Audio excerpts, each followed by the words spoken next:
Well, let's move on. Joining us via Zoom is Dr. Theo Acheampong.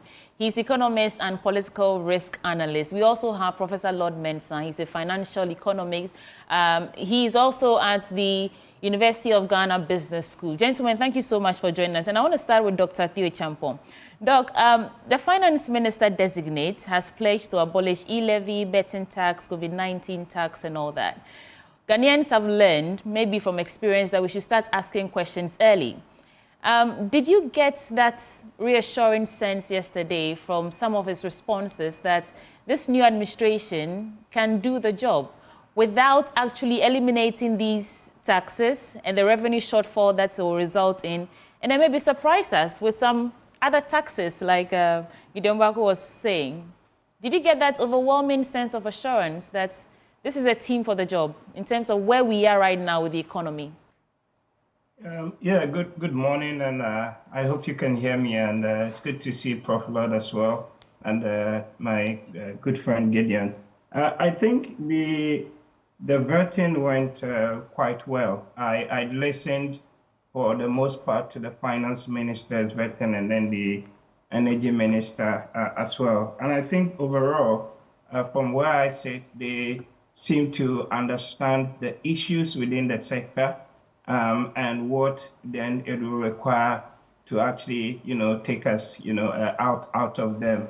Of course, the proof of the pudding, as we say, is in the eating, right?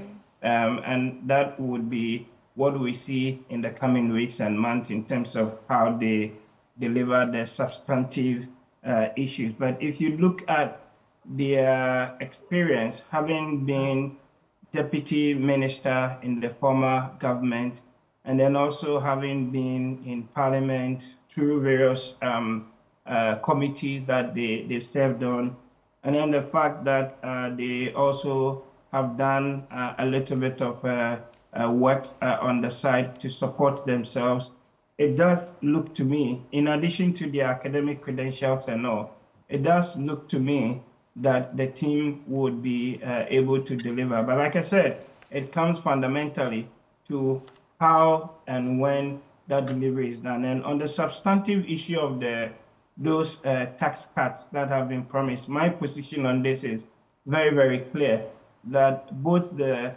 E-Levy and the COVID-19 levy, at the minimum, have to go. I mean, it's interesting that Gideon was mentioning some of the trade-offs and all of that. But interestingly, even in the MPP manifesto, they had also promised that these two taxes and others will be scrapped, right? And it's for a very simple reason.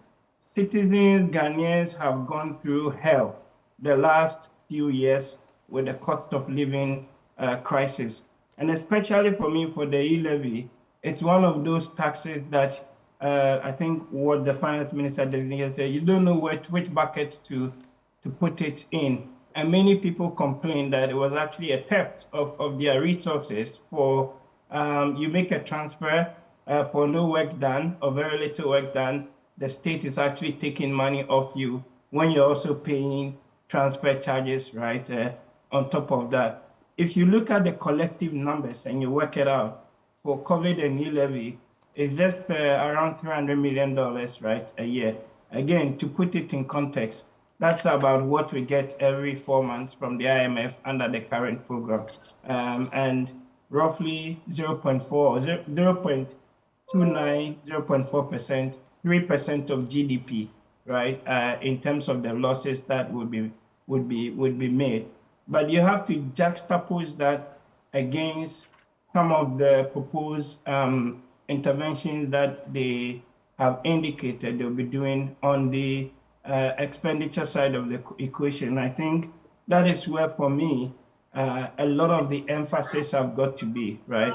That it's not just a question of spending, and it's not just a question of also raising revenue, but the quality of the revenue, the tax base, the incidence of the tax, and then how you also spend it to ensure efficiency becomes absolutely critical in all of this conversation going forward.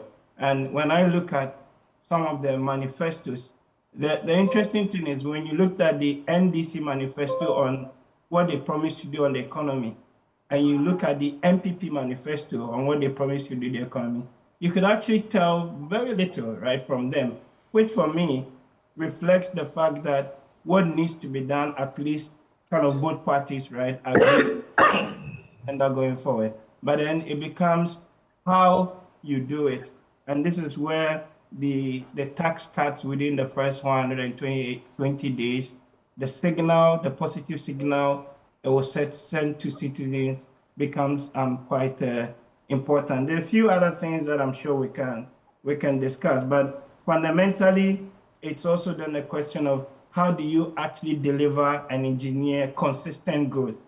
This economy has got to be growing well in excess of 7% a year if we're actually to make any headway with poverty reduction and translating that at the micro level. The debt management issues also, is there.